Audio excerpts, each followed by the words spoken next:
I think, yung himala kasi parang masyadong masyado siyang malaking word.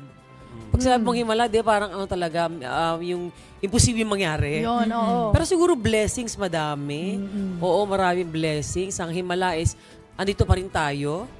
Para sa akin, malaking blessing sa akin to. O gift.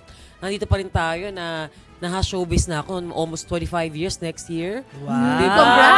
Congrats! Nakakatawid tayo sa... Silver! Diba? Nakakatawid po tayo sa drama, comedy, singing, performing live, US tour, dito, mga labada.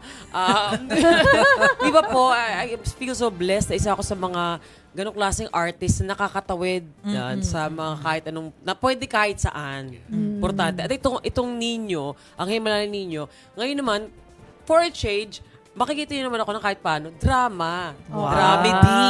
Ganon. Pero sabi nila kapag ka daw comedian, mas magaling daw sa drama eh. Pagka sumabak na. Oo, to make one ako eh. Yabang.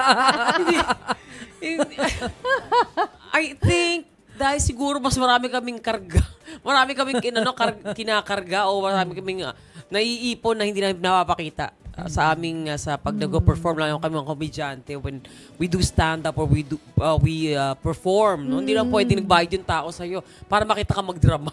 So kailangan automatic masaya. So parang maraming repression, parang Aray gano'n. ko, Maraming hugot.